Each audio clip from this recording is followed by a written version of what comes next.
So let's start with general concept of force. इसी को हम लोग समझेंगे. The force is an external effort in the form of push or pull, which either changes or tends to change the state of rest or the uniform motion of a body along a straight line. By the help of force, हम किसी भी object state of motion को हम लोग change करना है. यानी कि अगर वो ऑब्जेक्ट रेस्ट में है तो वो मोशन में आ जाएगा, मोशन में है तो फिर रेस्ट में आ जाएगा, या फिर उसकी डायरेक्शन चेंज हो जाएगी, या जो भी उसका स्टेट है उसको अगर हमें चेंज करना है, for that we require an external force. This is general definition of force. ठीक है. So now moving on to the next section, the force can be classified into two categories. दो तरीके के फोर्सेस हो सकते हैं. कॉन्टैक्ट फोर्सेस, जैसे कि मैकेनिकल फोर्स है, हम किसी ऑब्जेक्ट पर फोर्स लगा रहे हैं. Frictional force, tensile force, normal force. Normal force बहुत ही इंटरेस्टिंग फोर्स है. जैसे कोई ऑब्जेक्ट है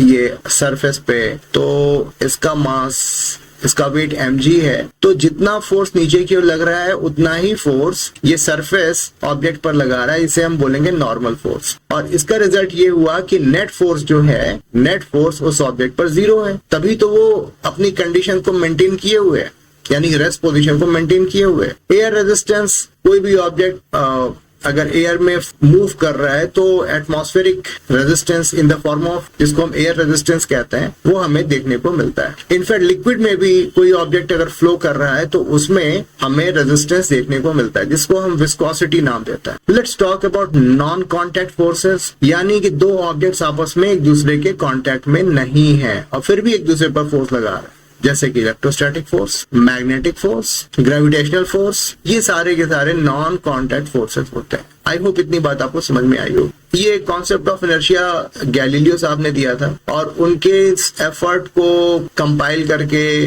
कलेक्ट करके आइजैक न्यूटन ने अपनी बुक में पब्लिश किया, Newton's first law of motion के तौर पे. लेकिन उन्होंने क्रेडिट दिया, तो फर्स्ट लॉ ऑफ मोशन जो है it is law of inertia, और उन्होंने ये कहा है कि ये जो कॉन्सेप्ट है originally it is given by mister Galileo. तो कॉन्सेप्ट ऑफ इनर्शिया पढ़ेंगे हम लोग. The inherent property of all object that they do not change their state of rest of uniform motion along a straight line path unless acted upon by an external force. यानी कोई भी object है, दुनिया का कोई भी object, उसकी ये नेचुरल टेंडेंसी होती है कि वो अपना स्टेट ऑफ रेस्ट या फिर state of uniform motion change नहीं करता, तब तक नहीं करता जब तक कि उस पर कोई एक्सटर्नल फोर्स न अप्लाई हो.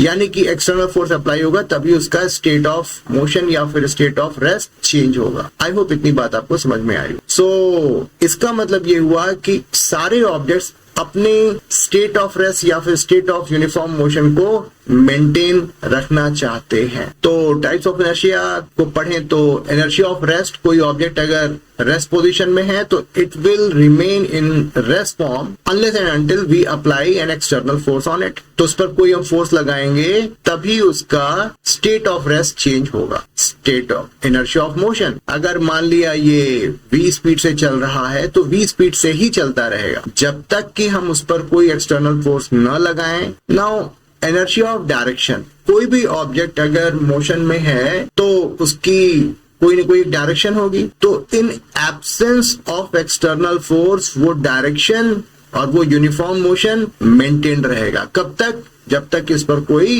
एक्सटर्नल फोर्स ना लगा. इनफैक्ट एक्सटर्नल फोर्स लगा करके हम उसकी डायरेक्शन को भी चेंज करते हैं, यानी इसमें जो डायरेक्शनल चेंज आएगा वो भी एक्सटर्नल फोर्स का ही कंट्रीब्यूशन होगा. यानी कि उसकी स्पीड सेम है लेकिन डायरेक्शन चेंज हो रही है. इसका मतलब ये हुआ कि उस पर फोर्स लग रहा है, तभी ये पॉसिबल हो पाया. So the next topic is Newton's first law of motion. It is based on the concept of law of inertia. It means कोई भी ऑब्जेक्ट जो है अगर वो स्टेट ऑफ रेस्ट में है या फिर state of motion, constant motion में है, तो वो उसको मेंटेन करेगा टिल द टाइम उस पर कोई एक्सटर्नल फोर्स ना लग जाए. तो इसी बात को Newton's first law of motion में हम लोग अंडरस्टैंड करते हैं कि अगर फोर्सेस आर बैलेंस्ड, यानी कि किसी भी ऑब्जेक्ट पर नेट फोर्स अगर 0 है तो there could be two conditions. Object जो है वो रेस्ट में है, जैसे कि एक ऑब्जेक्ट है क्योंकि सरफेस पे है और यहाँ पर नॉर्मल फोर्स लग रहा है और ये इसका वेट है, तो इसका मतलब ये रेस्ट पोजीशन में है और इस पर बैलेंस फोर्स लग रहा है, एक नॉर्मल फोर्स और एक उसका वेट। तो इसका वेलोसिटी जो है 0 है और एक्सेलरेशन 0 है। ये ऑब्जेक्ट जो है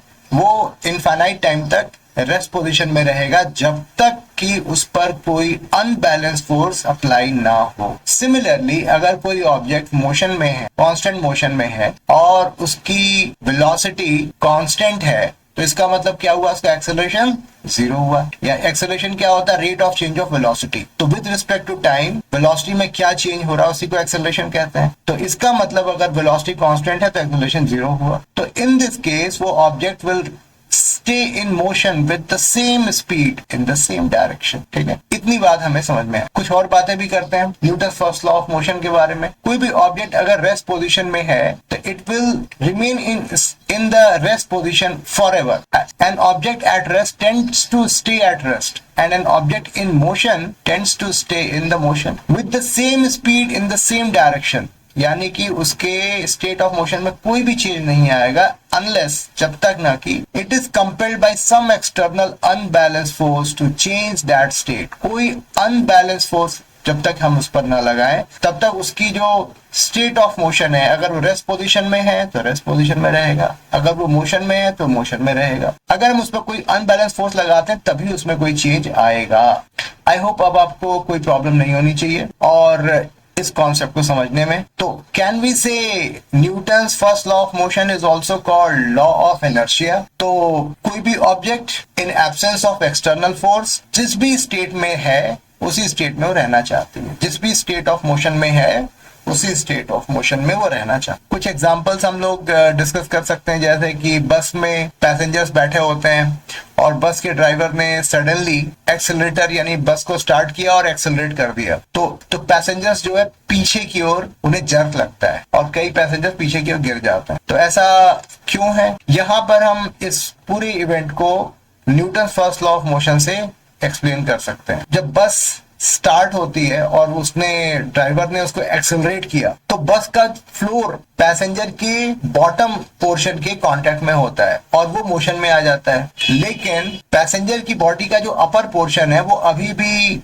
स्टैटिक मोड में है। तो इसका मतलब बॉडी के दो अलग अलग हिस्से में रिलेटिव मोशन आ जाता है। नीचे वाला पोर्शन जो है मोशन में आ जाता है, ऊपर वाला पोर्शन अभी भी स्टैटिक मोड में है, जिसके चलते जो पैसेंजर की बॉडी वो पीछे की ओर चली जाती है। इसी का उल्टा अगर बस का ड्राइवर ब्रेक लगाता है तो पैसेंजर्स आगे की ओर गिरेंगे। ठीक, अच्छी बात। अभी हम लोग Newton second law of motion को अंडरस्टैंड करेंगे। Before we proceed to that point हम लोग लीनियर मोमेंटम के कॉन्सेप्ट को समझेंगे। The next topic is linear momentum. इसे हम लोग P से डिनोट करते हैं। एक नया मेजर हमने क्रिएट किया और इसकी जो वैल्यू होती है ये product of mass and its velocity होती है, यानी कि P is equal to m। इसका मतलब ये हुआ किसी भी ऑब्जेक्ट का जो मोमेंटम का मैग्नीट्यूड है वो मास इनटू वेलोसिटी होगा और उसकी जो डायरेक्शन है वो वही डायरेक्शन होगी जो वेलोसिटी की है। The product of mass and the velocity of a body is called linear momentum of the body. ये एक सबसे बेसिक डेफिनेशन हुआ। डायरेक्शन हमने जैसे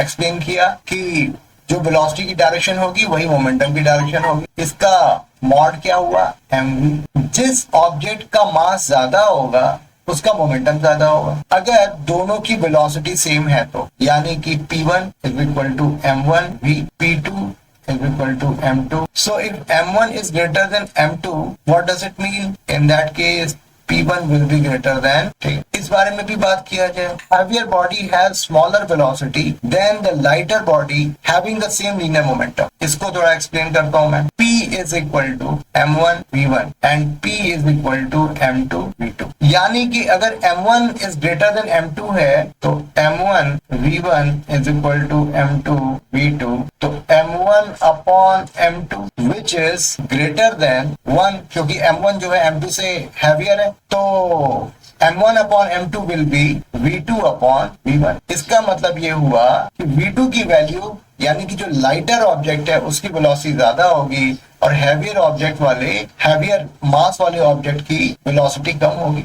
यहाँ पर v2 की वैल्यू जो है वो v1 से ग्रेटर हो। आई होप इतनी बात आपको समझ में आई। Moving on now, Newton second law of motion. तो जैसा हमने मोमेंटम के कॉन्सेप्ट को समझा, तो फोर्स को हम कैसे डिफाइन करेंगे? Force is equal to rate of change of momentum. तो इसका मतलब ये हुआ कि m delta m upon delta, considering mass remains constant which is not necessary। हमें मोमेंटम चेंज करने से मतलब है मास में चेंज आए या फिर वेलोसिटी में चेंज आए, में कोई प्रॉब्लम नहीं होनी चाहिए, बट ठीक है, कंसिडरिंग मास remains constant, तो m times v2 minus v1 divided by t2 minus c1। ये हमारा फोर्स की हमारी डेफिनेशन हुई। The rate of change of momentum of a body is directly proportional to the applied force and this change takes place in the direction of applied force। एक और बात हम यहाँ पर डिफाइन करेंगे, change in velocity with respect to time is defined as acceleration। तो इसे हम ma, hence f is equal to ma। This is Newton's second law of motion। I hope आपको इतनी बात समझ में आई होगी। ये बहुत ही ज्यादा यूजफुल लॉ है और इस पर बेस हम कई सारे क्वेश्चंस भी इसी सेशन में करने वाले हैं। इम्पल्स जो है एक नया टर्म हम डिफाइन करने वाले हैं और ये फिजिकल क्वांटिटी है। जो इंपल्स ऑफ फोर्स हम कैसे डिफाइन करेंगे कि किसी भी ऑब्जेक्ट पर फोर्स लग रहा है लेकिन अगर वो बहुत कम टाइम के लिए लग रहा है तो इसको, इस इवेंट को हम कहेंगे impulse of force. Mathematically impulse is equal to the product of force and small time interval for which it acts. ये इंपल्स की डेफिनेशन। इंपल्स के केस में जो मैग्नीट्यूड ऑफ एफ जो है वो ज्यादा होगा और टाइम इंटरवल जो है वो कम होगा, काफी कम होगा, in fact very close to zero होना चाहिए। तो इसे हम, तो फिर हम उसे कहेंगे impulse of a force F delta T. F delta T को मेजर कैसे करें, ये एक बड़ी प्रॉब्लम है क्योंकि डेल्टा टी को मेजर कर पाना बड़ा मुश्किल है। फोर्स तो हमें पता चल जाएगा लेकिन डेल्टा टी, तो अगर गौर से देखो आप, एफ फोर्स की डेफिनेशन हमने कैसे किया था? Force is defined as change in momentum with respect to time. तो डेल्टा पी क्या हुआ? F delta. तो क्या मैं इसे डेल्टा पी लिख सकता हूँ? यस। तो चेंज इन मोमेंटम, तो चेंज इन मोमेंटम जो है ये इंपल्स के बराबर। Impulse is equivalent to change in momentum. I hope इतनी बात आपको समझ में आई हो। Let's talk about Newton's third law of motion. Newton's third law of motion ये कहता है कि कोई भी ऑब्जेक्ट अगर किसी दूसरे ऑब्जेक्ट पर फोर्स लगाता है तो दूसरा ऑब्जेक्ट भी उतना ही फोर्स पहले ऑब्जेक्ट पर लगाएगा। यानी कि every action to every action there is equal and opposite reaction। तो ऑब्जेक्ट 1 ने ऑब्जेक्ट 2 पर फोर्स लगाया जिसको हम एक्शन फोर्स कहेंगे, और ऑब्जेक्ट 2 ने जो ऑब्जेक्ट 1 पर फोर्स लगाया उसे रिएक्शन फोर्स कहेंगे। इसमें आपको एक बात याद रखनी है कि ये दोनों फोर्सेस इंडिपेंडेंट हैं। ऑब्जेक्ट 1 पे एक ही फोर्स लग रहा है और ऑब्जेक्ट 2 पर भी एक ही फोर्स लग रहा है, यानी कि ये दो फोर्सेस दूसरे को नलिफाई नहीं कर रहे हैं। दूसरी चीज, ये फोर्सेस साइमल्टेनियसली लग रहे हैं। ऐसा नहीं है कि पहला फोर्स लगा, एक्शन फोर्स लगा, उसके बाद रिएक्शन फोर्स लगा, ना, एक्शन और रिएक्शन फोर्स साइमल्टेनियसली लग रहे हैं। So this is third law of motion. इसमें this law is also called action reaction law. To every action there is equal and opposite reaction. यानी कि अगर मैं किसी ऑब्जेक्ट पे 5 न्यूटन का फोर्स लगाता हूं तो इसका मतलब ये है कि वो ऑब्जेक्ट भी मुझ पे 5 न्यूटन का फोर्स लगा रहा है। यानी कि ये 5 न्यूटन मुझे भी एक्सेलरेट करेगा और जो मैंने 5 न्यूटन का फोर्स लगाया वो उस ऑब्जेक्ट को भी एक्सेलरेट करेगा। जिसका मास ज्यादा होगा उसका एक्सेलरेशन कम होगा और जिसका मास कम होगा उसका एक्सेलरेशन ज्यादा होगा। ठीक है, we will talk about the law of conservation of momentum. In absence of external force, अगर कोई एक्सटर्नल फोर्स नहीं लग रहा है तो किसी भी सिस्टम का जो मोमेंटम है वो कांस्टेंट रहेगा, इसमें कोई भी चेंज नहीं आएगा। यानी बिफोर डूइंग एनी एक्सपेरिमेंट का सिस्टम का मोमेंटम था, वो एक्सपेरिमेंट के बाद भी उसका मोमेंटम सेम रहेगा। In absence of external force, F external is equal to 0। And what is the definition of F external? dp upon, यानी ये 0। तो p की वैल्यू फिर क्या आई? 0 dt। इसको इंटीग्रेट करेंगे which comes out to be constant. इसका मतलब ये हुआ कि हमें मोमेंटम की वैल्यू कांस्टेंट मिल रही है। तो जब भी एक्सटर्नल फोर्स मिसिंग होगा तो चाहे कुछ भी हो जाए, सिस्टम में किसी भी तरीके का चेंज आए, उसका total momentum will remain conserve. उसमें कोई भी चेंज नहीं आएगा। The total momentum of A system remains constant and it does not change with time. ठीक है, अब ये वेलोसिटीज आपस में कुछ रीडिस्ट्रीब्यूट हो सकती हैं, कुछ दो ऑब्जेक्ट एक दूसरे के साथ इंटरेक्ट कर रहे हैं, तो पहले दोनों की वेलोसिटीज कुछ और थी, बाद में आफ्टर इंटरेक्शन वेलोसिटीज कुछ और हुई, लेकिन टोटल मोमेंटम जो सिस्टम का है उसमें कोई भी फर्क नहीं आएगा।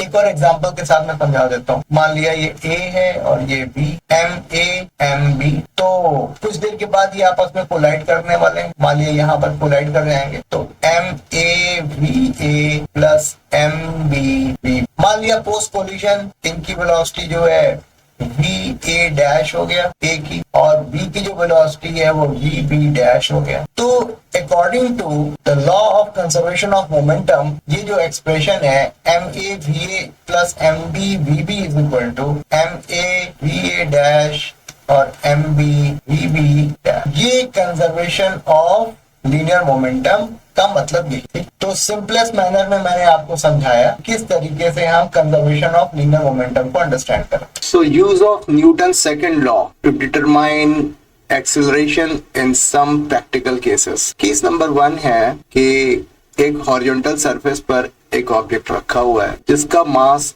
m है और इस पर फोर्स हॉरिजॉन्टल डायरेक्शन में लग रहा है, इसका वेट mg है और सरफेस इस ऑब्जेक्ट पर नॉर्मल फोर्स लगाता है। इस तरीके से इन वर्टिकल डायरेक्शन ये इक्विलिब्रियम कंडीशन में है, लेकिन अलोंग द हॉरिजॉन्टल डायरेक्शन यहाँ पर फोर्स F लग रहा है। इसका मतलब क्या हुआ कि in horizontal direction there is an unbalance force. तो F is equal to ma, यानी कि A is equal to F upon m। Okay, this is the case in horizontal direction, और n is equal to mg, यानी कि in vertical direction forces are equal to each other. That's why this is the case of balanced force. In vertical direction we can see there is a balanced force, and along the horizontal direction हमारे पास unbalanced force मिल रहा है, इसलिए हमें acceleration मिलेगा which is equal to F upon m. I hope इतनी बात आपको समझ में आई। अगर मैं एक और केस की बात करूं जिसमें एक ऑब्जेक्ट को हम पुल कर रहे हैं, यानी कि हमने इसको ऐसे पुल किया, तो और ये जो पुलिंग फोर्स है it is making theta degree angle with horizontal. तो along the horizontal direction, along the surface, इसका फोर्स का कंपोनेंट F cos theta होगा, and in vertical direction जो फोर्स का कंपोनेंट होगा वो that will be F sin theta. Here its weight is mg and the surface in upward direction वो mg minus F sin theta के बराबर होगा। जितनी जरूरत है उतना नॉर्मल फोर्स लगेगा। तो इन हॉरिजॉन्टल डायरेक्शन क्या होगा? F cos theta is equal to ma. A comes out to be F cos theta upon m. Equation number 1. Let's talk about in the vertical direction. N plus F sin theta is equal to mg. तो normal की value क्या होगी? mg minus F sin. So this is the normal force, और equation number 1 suggests that the acceleration of body in the horizontal direction. I hope इतनी बातें आपको clear हुई होंगी। केस नंबर 3 के बारे में बात करेंगे। एक केस और हम लोग डिस्कस कर सकते हैं कि अगर ये ऑब्जेक्ट है, another case we can discuss now, इसमें हम पुश कर रहे हैं इस ऑब्जेक्ट को, and the angle of this force is making theta with the horizontal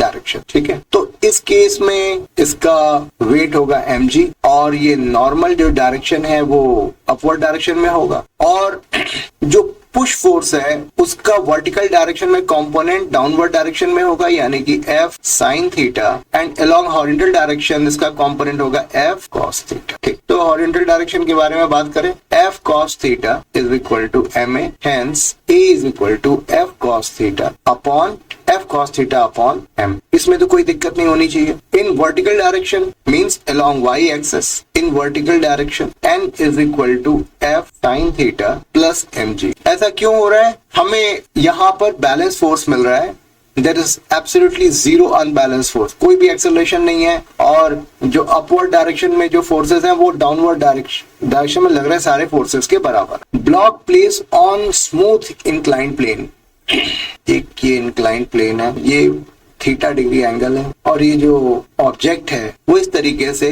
incline plane पर सिचुएटेड है। तो इसका वेट जो है वो इस डायरेक्शन में होगा, mg डाउनवर्ड डायरेक्शन में होगा। जो नॉर्मल जो होगा, नॉर्मल फोर्स जो होता है वो हमेशा सरफेस के परपेंडिकुलर, सरफेस के नॉर्मल होता है, that's why we call it normal force. तो अब हमें ये पता लगाना है कि नॉर्मल फोर्स की वैल्यू क्या हो। तो geometrically it is clear that this angle is equal to theta, तो यानी mg cos theta, and along the surface जो फोर्स का कंपोनेंट होगा यानी कि वेट का जो कंपोनेंट along the surface होगा वो mg sin theta होगा। ठीक, तो अब हम लिखेंगे along the surface फोर्सेस क्या है, mg sin theta is equal to ma, तो a की वैल्यू क्या हुई, g sin theta, एक्सेलरेशन सी क्या हुई, g sin theta, and on perpendicular of the surface n is equal to mg cos theta. I hope this is clear to you. ठीक है, n is equal to mg cos theta. Moving on, the next case, force is applied along the plane in upward direction. देखो, अगर मैं ये diagram बनाता हूँ और मुझे ऑब्जेक्ट को अपवर्ड डायरेक्शन में मूव कराना है तो डेफिनेटली मुझे फोर्स तो लगाना पड़ेगा ना, क्योंकि इसके वेट का एक component along the surface in downward direction लगी रहा है। ऐसा मैंने लास्ट केस में हम लोगों ने देखा। तो यानी कि along the surface mg sin theta हमें मिल रहा था और mg cos theta और ये नॉर्मल। ठीक है, तो if we want this object to move in upward direction along the surface तो हमें upward direction में एक फोर्स लगाना पड़ेगा। तो इसका मतलब F minus mg sin theta is equal to ma हो जाएगा, यानी कि A की वैल्यू क्या हुई, F minus mg sin theta upon m। ठीक है, इसमें कोई प्रॉब्लम नहीं आनी चाहिए। And what about the forces perpendicular the surface, यहाँ पर बिल्कुल बैलेंस है, बैलेंस फोर्स हमें मिल रहा है, यानी कि n is equal to mg cos theta। ठीक, force is applied along the plane in downward direction. तो डाउनवर्ड डायरेक्शन का केस हम लोग पहले भी कर चुके हैं, लेकिन उस केस में हमने कोई फोर्स नहीं लगाया था, simply by the virtue of the component of weight along the surface हमें एक्सेलरेशन मिल रहा था। तो फिर से हम डायग्राम बनाएंगे, ये mg है, ये mg cos theta है और ये नॉर्मल है। तो प्लेन के जो नॉर्मल डायरेक्शन में जो फोर्सेस हैं वो बैलेंस फोर्सेस हैं, तो उसके बारे में हम ज्यादा बात नहीं कर रहे हैं। इन downward direction along the surface हम मान लिया हमने एक फोर्स F लगाया और एक और फोर्स हमें मिल रहा है, वेट का एक कंपोनेंट mg sin थीटा, ये एंगल हमारा थीटा। तो F plus mg sin theta is equal to ma। तो A comes out to be F plus mg sin theta divided by m, ये एक्सेलरेशन हुआ। और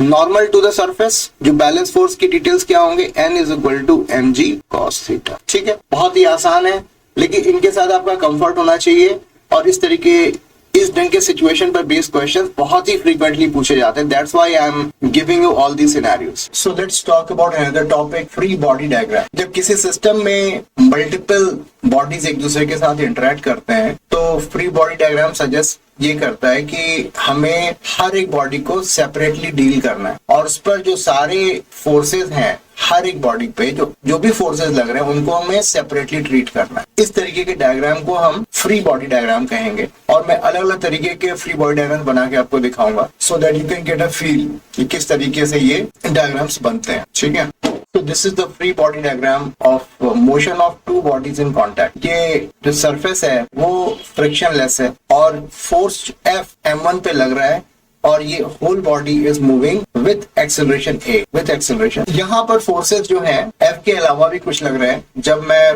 फोर्स F m1 पे लगा रहा हूँ तो m1 भी m2 पर एक फोर्स एक्सर्ट कर रहा है, लेट्स से ये स्मॉल f फोर्स एक्सर्ट कर रहा है। तो अब हम क्या करेंगे कि m1 और m2 पे जो भी फोर्सेस लग रहे हैं उनको हम सेपरेटली शो करेंगे। F और m1 ने m2 पर स्मॉल f फोर्स लगाया तो m2 ने m1 पे भी उतना ही फोर्स लगाया, ये f फोर्स, ये मेरा m1 है और this m1 object is moving with acceleration a। तो क्या हम ये f minus small f is equal to m1 a लिख सकते हैं? बिल्कुल लिख सकते हैं। अभी हम लोग M2 का भी फ्री बॉडी डायग्राम बनाएंगे। ठीक है, M2 का बनाते हैं। M2 पे कौन सा फोर्स लग रहा है? सिर्फ F लग रहा है, स्मॉल f, और ये M2 है, यानी कि F is equal to M2A, equation number 2. So this way we can calculate the value of acceleration as well as small f, यानी कि M1 ने M2 पर कितना फोर्स लगाया और M2 ने M1 पर कितना फोर्स लगाया। ठीक है, तो we will put the value of small f in equation number 1. तो f की वैल्यू क्या हो गई? M1 plus M2 और A हो। ठीक है, हमने इक्वेशन नंबर 2 की वैल्यू को इक्वेशन नंबर 1 में पुट किया and capital F comes out to be M1 plus M2 times A. तो A की वैल्यू क्या हो गई? F upon M1 plus M2. ये एक इंपॉर्टेंट डिटेल हमें मिल, स्मॉल f की वैल्यू आएगी M2 times A, यानी F upon M1 plus M. ये हमारा डिटेल हमें पता चला by using free body diagram. I hope इतनी बात आपको समझ में आई हो। मूविंग ऑन नाउ, तो हमने फ्री बॉडी डायग्राम बना करके ये पता लगा है कि M1 ने M2 पर कितना फोर्स लगाया। एक्सेलरेशन तो हमें निकालना पहले से आता है। ओके, केस नंबर 2, M1 और M2 स्ट्रिंग से कनेक्टेड है और यहाँ पर M2 को पुल किया जा रहा है। तो फिर से हम लोग फ्री बॉडी डायग्राम बनाएंगे और M1 और M2 के बीच में एक फोर्स भी लग रहा है, तो इसे भी हमें कैलकुलेट करना होगा। तो M2 पर फोर्स लग रहा है कैपिटल F और ये हो गया T, यानी कि जब मैंने फोर्स लगाना शुरू किया राइट डायरेक्शन में, M1 जो है M2 पर फोर्स लगा रहा है, M1 M2 पर फोर्स लगा रहा है, तो M2 भी M1 पर फोर्स लगा रहा है और वो कितना फोर्स लगा रहा है? T। अगर M1 ने M2 पर फोर्स लगाया T, तो M2 भी M1 पर फोर्स लगाएगा T। तो M2 कितना फोर्स लगा रहा है? राइट हैंड डायरेक्शन में M2 पर फोर्स लग रहा है कैपिटल F और लेफ्ट हैंड साइड में M2 भी फोर्स लगा रहा है T। ठीक है, इसी को मैंने यहाँ पर डिमॉन्स्ट्रेट किया। तो F minus T is equal to M2A. Let's talk about M1. तो M1 की भी हम फ्री बॉडी डायग्राम बनाएंगे। M1 पर सिर्फ T फोर्स लग रहा है which is in the right direction. T is equal to M1A. तो F comes out to be A times M1 plus M2. तो A की वैल्यू क्या हुई? F upon M1 plus M2. What about T? T की value क्या हो जाएगी? M1 times F upon M1 plus M. ठीक है, all right. Moving on, case number 3. Two bodies connected by a string passing over a smooth pulley. तो M1 और M2 दोनों के फ्री बॉडी डायग्राम बनाएंगे। M1 इस पर डाउनवर्ड डायरेक्शन में फोर्स लग रहा है M1G और अपवर्ड डायरेक्शन में फोर्स लग रहा है T, और ये पूरा सिस्टम जो है A एक्सेलरेशन से नीचे आ रहा है। So can we write M1G minus T is equal to M1A. This is our equation number 1. अभी M2 का फ्री बॉडी डायग्राम बनाएंगे। M2 का फ्री बॉडी डायग्राम कैसे बनेगा? M2 यहाँ पर हो गया Mg और ये जो टेंशन है यहाँ पर जो अपवर्ड डायरेक्शन में लग रहा है, that force is taking weight M2G in upward direction और A एक्सेलरेशन से ऊपर की ओर जा रहा है, यानी कि T minus M2G is equal to M2A. Equation number 2। अभी इन दोनों इक्वेशंस को हम लोग सॉल्व कर लें। A is equal times M1 plus M2, दोनों इक्वेशंस को हमने ऐड कर दिया और G times M1 minus M2. On solving, A comes out to be G times M1 minus M2 upon M1 plus acceleration की value I. Can we calculate the value of T? Oh yes, why not? तो T की value क्या आएगी? T को मैं दूसरे form से calculate कर लेता हूँ। T is equal to M2A plus G. T is equal to M2 times A plus G. M2 G M1 minus M2 upon M1 plus M2 plus M2 को हमने कॉमन लिया, G भी common लेंगे, M1 minus M2, M1 plus M2, M1 plus M2 times ये गया। So T comes out to be 2 times M1 M2 upon M1 plus M2 G. ये results आपको याद रखने की जरूरत नहीं है, but methods definitely you need to understand और सारे लॉजिकल हैं, कोई प्रॉब्लम आपको होनी नहीं चाहिए। अगर आपने इसे ठीक से समझ लिया है, then you won't feel any problem in order to solve these questions. The next case is two bodies connected by a string. One body plays on the on the smooth table. तो देखो, तो definitely ये setup जो है नीचे की ओर आएगा। तो M1 और M2 दोनों का अलग अलग हमें फ्री बॉडी डायग्राम बनाना हो। M1 की बनाते हैं, ये हो गया टेंशन ऊपर की ओर और ये हो गया नीचे M1, और ये पूरा सेटअप जो है A एक्सेलरेशन से नीचे आ रहा है। So can we write M1G minus T is equal to M1A? Yes. And T is equal to, okay, और M2 का फ्री बॉडी डायग्राम बनाते हैं। तो M2 का जो हमने फ्री बॉडी डायग्राम बनाया उसमें ये T है और ये पूरा सेटअप जो है A एक्सेलरेशन से आगे की ओर प्रोसीड कर रहा है। तो T is equal to M2A, equation number 2। तो A times M1 plus M2 is equal to M1G। हाँ, A is equal to M1G upon M1 plus M2, ये एक्सेलरेशन की वैल्यू है। And what will be the value of T? M2 times A, M1 M2 G upon M1 plus M। ठीक है, आई hope इतनी सारी बातें आपको समझ में आई हो। So let's talk about another topic, inertial frame of reference. An inertial frame of reference is the frame of reference in which the law of inertia holds। ठीक है, जिसमें जो inertia, law of inertia hold करता है। It means, what does it mean? An object is rest or moving with a constant velocity will remain at rest or moving with a constant velocity unless acted upon by an external force। यानी कि अगर मैं किसी train को मैं observe कर रहा हूँ और ये ट्रेन जो है मान लिया एक्स एक्सिस पे मूव कर रही है और मैं यहाँ पर बाहर से बैठ के देख रहा हूँ, तो मेरा फ्रेम ऑफ रेफरेंस जो होगा वो इनर्शियल फ्रेम ऑफ रेफरेंस होगा, क्योंकि ये it is considered to be static. ठीक है, और इस फ्रेम ऑफ रेफरेंस से हम जो इवेंट को ऑब्जर्व कर रहे हैं। ठीक है, लेकिन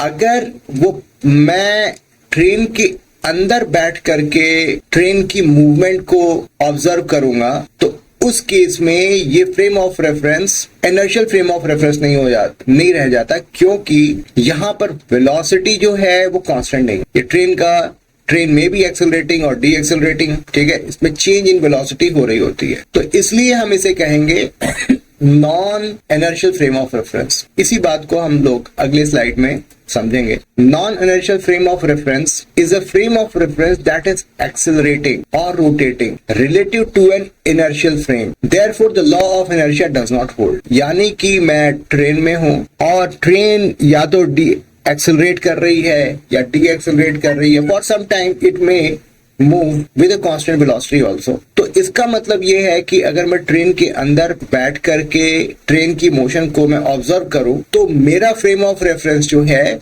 वो नॉन इनर्शियल रेफरेंस फ्रेम है। और अगर मैं इसी ट्रेन को बाहर से बैठ करके देखूं तो जो मोशन ऑफ ट्रेन है उसे मैं इनर्शियल फ्रेम ऑफ रेफरेंस से ऑब्जर्व कर। ठीक है, in a non-inertial frame, fictitious forces such as pseudo force must be introduced to explain the motion of objects। non-inertial frame में एक pseudo force का concept हम introduce करेंगे, जिसे मैं अगले ही स्लाइड में मैं आपको एक्सप्लेन करूंगा अच्छे से। By the help of pseudo force हम motion of objects को explain करते हैं। तो क्या हम ऑब्जेक्ट के मोशन को रेफरेंस फ्रेम से भी एक्सप्लेन कर सकते हैं? यस, बिल्कुल। यानी कि for the same event that is happening in a system, it can be explained by two ways. It can be explained from inertial frame of reference और the same event can be explained by non inertial frame of reference. Event एक ही है but उसको explain करने का तरीका अलग। आई hope आपको इतनी बात समझ में आ रही हो। इन्हीं दो बातों को ध्यान में रखते हुए हम लोग apparent weight of a body in a lift को अंडरस्टैंड करेंगे और दो फ्रेम ऑफ रेफरेंस से सेम इवेंट को एक्सप्लेन करने की कोशिश करें।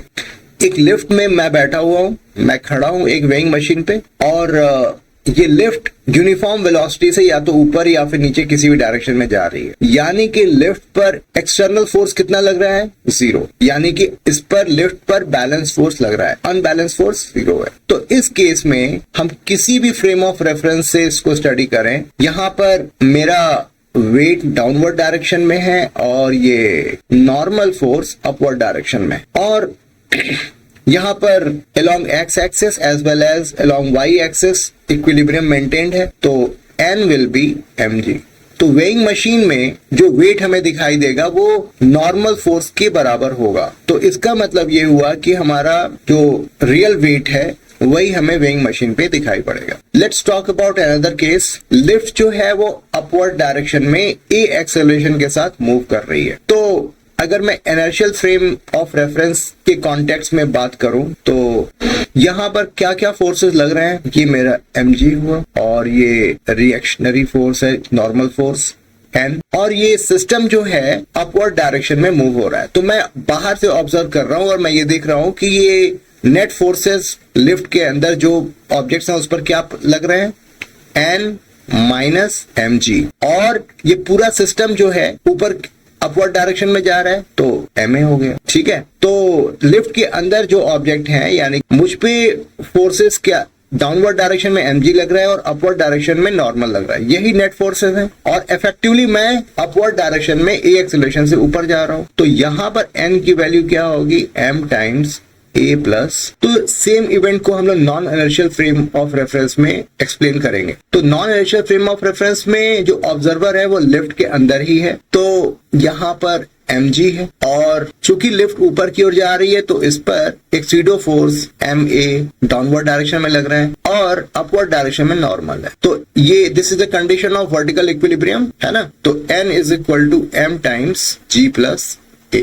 आई होप इतनी बात आपको समझ में आई हो। तो यानी result will remain same but the way we are explaining that event is different. अभी एक और केस हम लोग डिस्कस करेंगे जिसमें लिफ्ट जो है डाउनवर्ड डायरेक्शन में a एक्सेलरेशन से मूव कर रहा है। So from inertial frame of reference यहाँ पर फोर्सेस को हम लोग स्टडी करेंगे। यहाँ mg फोर्स लग रहा है, अपवर्ड डायरेक्शन में नॉर्मल लग रहा है, और we can see here net force कितना हुआ, mg minus n which is equal to ma। ठीक है, क्योंकि ये पूरा लेफ्ट नीचे की ओर a एक्सेलरेशन से जा रहा है, तो n comes out to be m times g minus a, m times g minus a। इसी केस को, सेम केस को हम लोग non inertial frame of reference में स्टडी करेंगे। Non inertial frame of reference में अब ये लिफ्ट जो है डाउनवर्ड डायरेक्शन में जा रही है, तो इस इंसान पे जो सीडो फोर्स अपवर्ड डायरेक्शन में लगेगा ma। It means n plus ma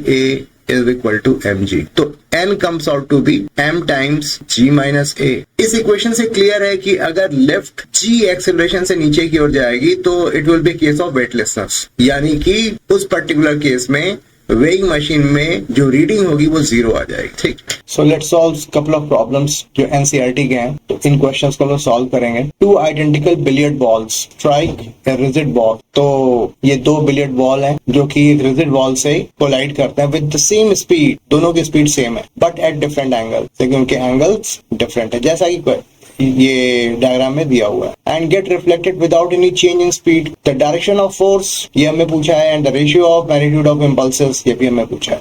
ठीक है, लेट्स स्टार्ट नाउ। तो इनिशियल वेलोसिटी इस डायरेक्शन में है ui हुआ, और पोस्ट कोलिजन ui माइनस हुआ। तो चेंज इन इम्पल्स क्या हो, final impulse minus initial impulse, तो ये हुआ -2ui। और मान लिया ये जो जिस टाइम पीरियड के लिए कोलिजन हुआ वो डेल्टा टी था, तो f की वैल्यू क्या हो जाएगी, -/डेल्टा। आई होप आपको इतनी बात समझ में आई, यानी कि फोर्स की डायरेक्शन किधर हुई, नेगेटिव x एक्सिस की ओर। ठीक है, यानी कि इस डायरेक्शन में फोर्स की direction. This was the first part. The ratio of the magnitudes of impulses imparted to the balls by the wall। तो J1 means F delta T। तो क्या हुआ, चेंज इन इम्पल्सेस, तो -2ui। ठीक है, अगर इसके मैग्नीट्यूड की बात करें तो 2u। Now let's talk about second scenario जिसमें चेंज इन मोमेंटम क्या होगा, यानी कि इसका मतलब हम सीधे सीधे कह सकते हैं J2 की वैल्यू जो होगी इसमें हमें डेल्टा P निकालना है। तो डेल्टा P निकालने के लिए क्या करेंगे हम, अलोंग एक्सिस इनको हम स्प्लिट करेंगे, रिजॉल्व करेंगे। तो इसका मतलब ये हुआ कि अलोंग एक्स एक्सिस जो इनिशियल वेलोसिटी हुई वो u cos 30 डिग्री हुई, और जो फाइनल वेलोसिटी हुई वो u cos 30 degree I live with negative sign. तो इसका मतलब ये हुआ कि -2u cos 30 और ये i। ठीक है, तो इसका मतलब ये हुआ कि इसे थोड़ा सा और सॉल्व कर लें, -u√3i, क्योंकि cos 30 की वैल्यू क्या होती है, √3/2। तो J2 का मैग्नीट्यूड क्या होगा, u/√3. So let's talk about the ratio of their magnitude, of the magnitude of impulses, यानी कि J2/J1 u√3/2, यानी कि √3/. आई होप आपको इतनी बात समझ में आई हो, ठीक है. So moving on to the next question. See figure 4.8. जो ऑब्जेक्ट है उसका मास 6 kg है और यहाँ पर g की वैल्यू 10 ली गई है. It is suspended by a rope of length 2 metre from the ceiling. A force of 50 Newton in the horizontal direction is applied at the midpoint P of the rope. जैसा कि यहाँ पर दिखाया जा रहा है 50 न्यूटन का फोर्स जो है हॉरिजॉन्टल डायरेक्शन में लग रहा है. What is the angle of rope makes with the vertical in equilibrium? तो ये जो रोप है और वर्टिकल से एंगल कितना बना रहा है ये हमें प्राप्त कर. तो जैसा कि डायग्राम से पता चल रहा है, जो ऑब्जेक्ट है जिसका वेट 60 न्यूटन है और उस पर फोर्सेस के बाद बात करें तो यहाँ पर T2 लग रहा है and it is in equilibrium. It means T2 is equal to 60 newton. अभी वर्टिकल डायरेक्शन में जो फोर्सेस लग रहे हैं एट पॉइंट P पे, उसके बारे में बात कर रहे हैं only in the vertical direction. ये मेरा T1 हुआ और ये एंगल थीटा है, तो ये T1 cos थीटा हुआ और डाउनवर्ड डायरेक्शन में T2 लगा. तो T2 की वैल्यू हमने ऑलरेडी फाइंड आउट कर रखी है. इसका मतलब ये हुआ कि T1 cos theta is equal to 60 newton. This is our equation number 1. T1 cos theta is equal to 60 newton. ठीक है. अभी at point P in the horizontal direction हम लोग सारे फोर्सेस को विजुलाइज करेंगे कि कैसे ये फोर्सेस लग रहे हैं. तो ठीक है, at point P along horizontal direction ये तो 50 न्यूटन है और यहाँ पर इस डायरेक्शन में T1 का वर्टिकल कंपोनेंट होगा जो कि T1 sin थीटा कहलाएगा. In equilibrium condition T1 sin theta is equal to 50 newton. Equation number 2. हमने इक्वेशन नंबर 2 और इक्वेशन नंबर 1 को आपस में डिवाइड कर दिया. It means it comes out to be tan theta is equal to 50/60 यानी 5/6. Theta is equal to tan inverse 5/6. ये equation पूछा गया है. What is the angle the rope makes with the vertical in equilibrium. So I hope आपको ये explanation समझ में आया. Moving on to question number 3. One end of a string of length L is connected to a particle of mass m and the other point है to a small peg on the smooth horizontal table. तो ये एक horizontal table पर इस तरीके से horizontal direction में ये rotate हो रहा है. If the particle moves in a circle with speed v ऐसा, तो the net force on the particle is directed towards the center. तो इस ऑब्जेक्ट पे, इस पार्टिकल पे जो फोर्स लग रहा है वो टेंशन ही एक फोर्स लग रहा है और कोई भी फोर्स नहीं लग रहा है. ठीक है. And the value of this tension is equal to mv²/. ये टेंशन ही है जो कि रिक्वायर्ड सेंट्रीपिटल फोर्स प्रोवाइड कर रहा है, यानी T की वैल्यू mv²/r है. तो इस यानी कि टुवर्ड सेंटर जो फोर्स लग रहा है उसकी वैल्यू क्या है, वो है tension. And what is the value of that tension, mv²/r. So option number 1 should be the right answer. Moving on to the next question. एक रॉकेट है और ये ऊपर की ओर 5 मीटर पर सेकेंड से ये एक्सेलरेट हो रहा है. ठीक है. और ये इसका mg है. तो फोर्स हमने कितना लगा रखा है, F. तो F minus mg net force कितना हुआ, F माइनस mg. हमने रॉकेट पर फोर्स लगाया तभी तो ऊपर जा रहा है और डाउनवर्ड फोर्स mg है, इसका weight is equal to ma. तो F की वैल्यू क्या हुई, initial thrust m times g plus a. For the convenience of our calculation एक काम करते हैं, g को हम लोग 10 मान लेते हैं. आई अंडरस्टैंड g की वैल्यू 9.8 लेनी चाहिए, लेकिन ठीक है, कोई दिक्कत नहीं है. अप्रोक्सीमेट आंसर हमारा आ जाएगा and that should be acceptable. 2 × 10⁴ और 10 + 5, तो ये हो गया 30 × 10⁴. तो अप्रोक्सीमेटली 3 × 10⁵ न्यूटन. ये मैं स्ट्रांगली एडवाइज करूंगा कि आप जी की जो वैल्यू है वो 9.8 लेकर के करना, because this is not the best idea. लेकिन ठीक है, थोड़ा टाइम बचाने के लिए हमने ऐसा किया है और यहाँ पर हमने we are considering the value of G is 10 मीटर/s². ठीक है.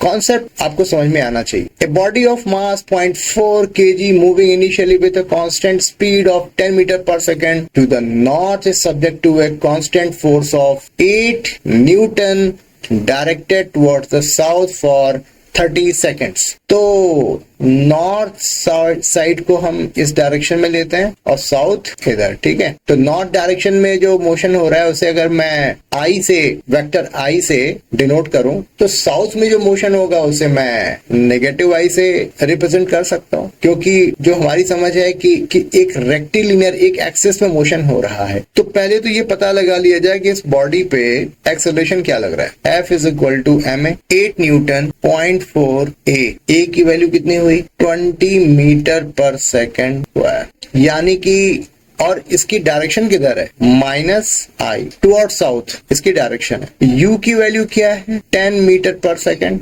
इन पॉजिटिव डायरेक्शन, ठीक है। 30 सेकेंड्स तक ये एक्सेलरेशन लग रहा है, लेकिन ये जो फोर्स हमने लगाया है वो time t is equal to 0 पर लगाया है। तो अगर मैं t is equal to -5 seconds की बात करूं, यानी जिस मोमेंट पर हमने फोर्स लगाया उससे 5 सेकेंड्स बिफोर उस ऑब्जेक्ट की लोकेशन क्या रही होगी, क्योंकि वो स्पीड तो उसकी कांस्टेंट है। तो 5 seconds before t is equal to 0, location इसकी होगी s इज इक्वल टू -5 पे क्या होगा 5 इंटू 10 माइनस आई, हाँ, क्योंकि -i से यानी कि नॉर्थ डायरेक्शन में आगे की ओर बढ़ रहा है, तो -50। आई होप आपको इतनी बातें समझ में आई हो, और सब कुछ SI यूनिट में बात हो रही है, तो ये हो गया तो सेंटर से यानी ओरिजिन से लेफ्ट हैंड साइड में 50 मीटर की दूरी पर इसकी लोकेशन होगी at t is equal to -5 second. Let's talk about t is equal to 25 seconds, s यानी 25 सेकेंड्स पे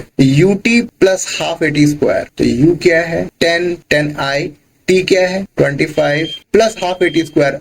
a की डायरेक्शन नेगेटिव साइड में है तो माइनस कर देंगे हाफ, और a की वैल्यू है 20 और t है 25, तो 25 का बढ़िया 250 माइनस 625 0, तो इसका मतलब ये हुआ कि 6000 मीटर। तो इसकी लोकेशन कहां पर हुई, S25 जो है इसकी वैल्यू हो जाएगी -6 किलोमीटर, ठीक है। Let's talk about t is equal to 100 seconds. तो आप देखो कि t is equal to 30 seconds तक तो इस पर एक्सेलरेशन लग रहा है और उसके बाद इस पर एक्सेलरेशन 0 हो जा रहा है, तो यानी कि at t equal to 30 seconds पे जो भी इसकी वेलोसिटी होगी that velocity will remain constant. तो पहले हम ये करेंगे कि t इक्वल टू 30 सेकेंड्स पे लोकेशन इसकी फाइंड आउट करेंगे, और फिर for the next 70 seconds that object will be moving with constant speed, जो भी उसकी स्पीड हमें मिली at t equal to 30 seconds पे, और उसी स्पीड से ये ऑब्जेक्ट फॉर नेक्स्ट 70 सेकेंड्स वो ट्रेवल करता रहेगा। और इस तरीके से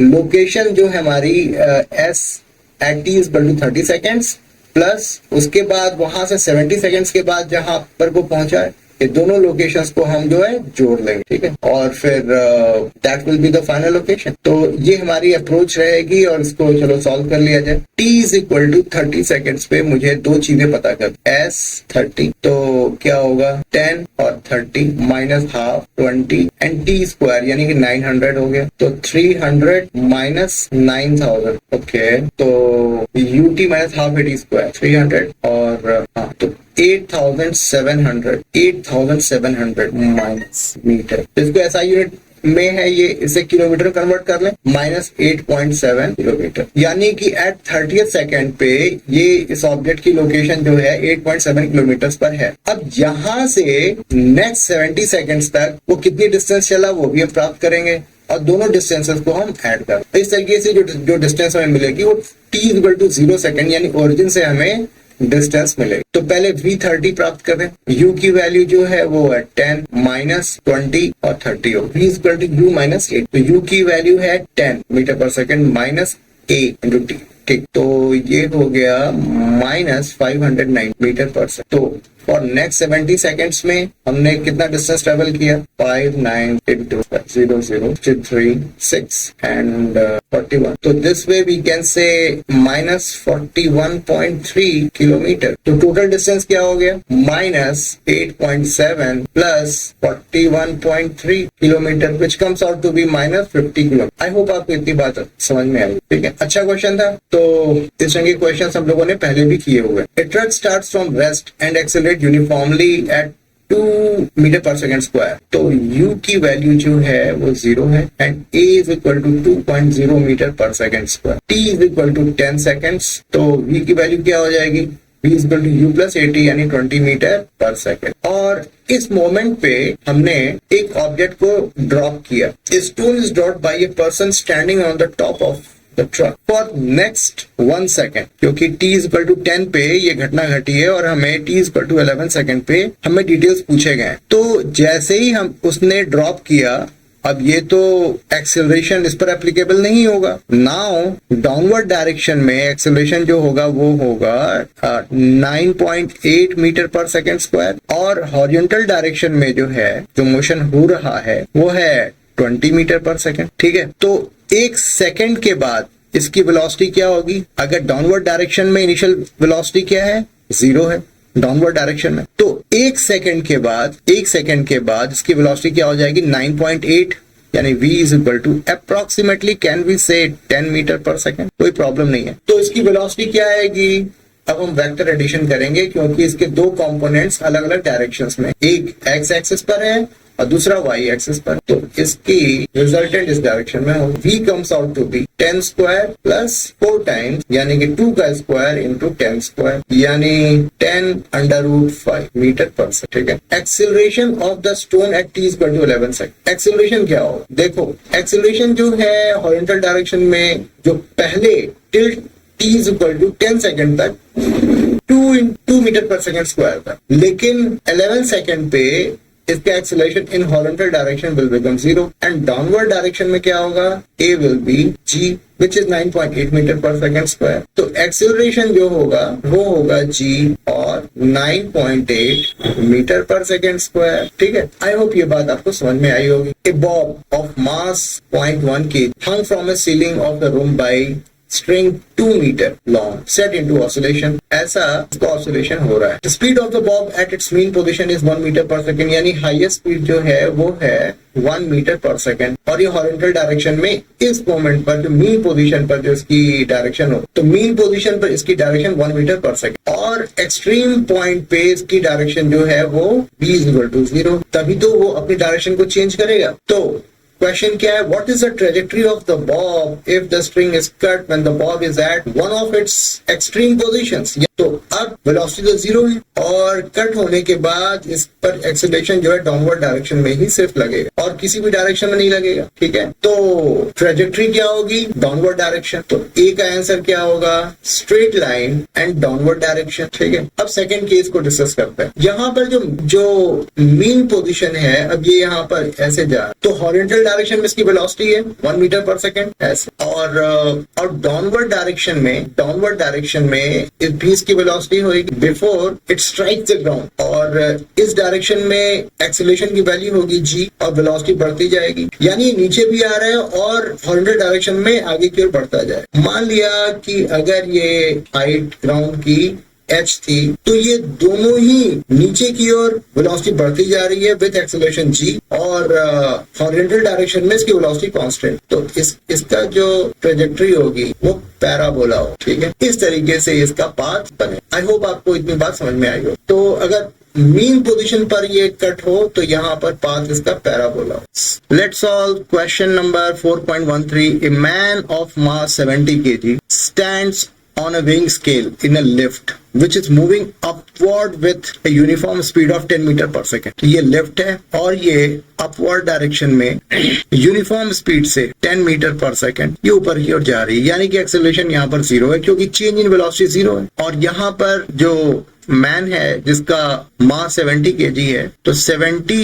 g ये इसका वेट नीचे की ओर लगेगा, और चूंकि एक्सटर्नल फोर्सेस यहाँ पर लग नहीं रहे हैं, तो लिफ्ट के अंदर जो है नेट फोर्स जो है इक्विलिब्रियम में है, यानी कि बैलेंस फोर्सेस लग रहे हैं। तो वेइंग मशीन जो है जो रीडिंग शो करेगी वो 70 g हो, 9.8 लो, 686 न्यूटन, 7 8 56, 5 एंड 68 करेक्ट। अगर मैं अप्रोक्सीमेशन यूज करूं तो अप्रोक्सीमेटली 700 न्यूटन। तो if details are not given then we should always use g as 9.8 metre पर सेकेंड स्क्वायर। ठीक, आई होप ये एक्सप्लेनेशन आपको समझ में आया होगा। Now the lift is moving in downward direction with uniform acceleration of 5 metre पर second square. So in second case ये जो लिफ्ट है वो डाउनवर्ड डायरेक्शन में जा रही है, a is equal to 5 metre पर सेकेंड स्क्वायर। तो non inertial frame of reference में के हिसाब से अगर हम इसको ऑब्जर्व करें तो लिफ्ट के अंदर जो इंसान खड़ा है उसके ऊपर एक सीडो फोर्स लगेगा जो कि ma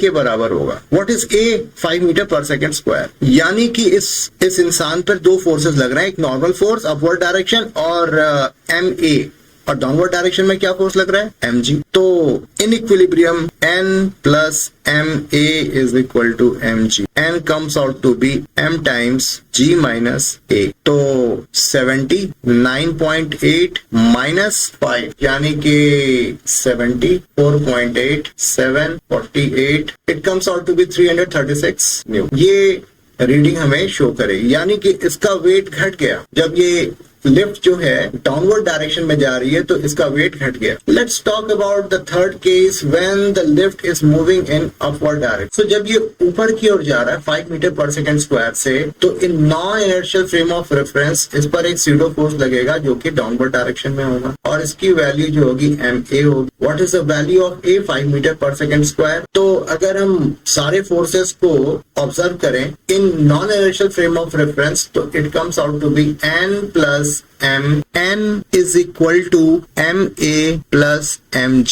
normal force upward direction में है और ma और mg जो है डाउनवर्ड डायरेक्शन। तो ma प्लस तो यानी कि 70 और 14.8 करेक्ट 1036 न्यूटन। यानी कि when the lift is moving in upward direction, जो वेइंग मशीन की जो रीडिंग है वो बढ़ गई। लास्ट पोर्शन जो है बहुत ही ज्यादा आसान है। हमें ये पता है कि जब ये लिफ्ट का मैकेनिज्म फेल हो जाएगा तो ये लिफ्ट सीधा नीचे गिरेगी और इसकी एक्सेलरेशन क्या होगी? g होगी। तो non inertial frame of reference में इस पर सीडो फोर्स क्या लगेगा? अपवर्ड डायरेक्शन में, यानी कि mg अपवर्ड डायरेक्शन में सीडो फोर्स लगेगा और जो मैन का जो वेट है mg वो डाउनवर्ड डायरेक्शन में लगेगा, यानी कि नेट फोर्स क्या हुआ? वो 0 हो जाए। तो in last case what would be the reading if the lift mechanism failed and it hurled down freely under gravity? तो यहाँ पर जो है रीडिंग जो है वो 0 शो करेगी। It will be a case of weightlessness. I hope आपको इतनी बातें समझ में आई होंगी। Thank you very much for watching my video.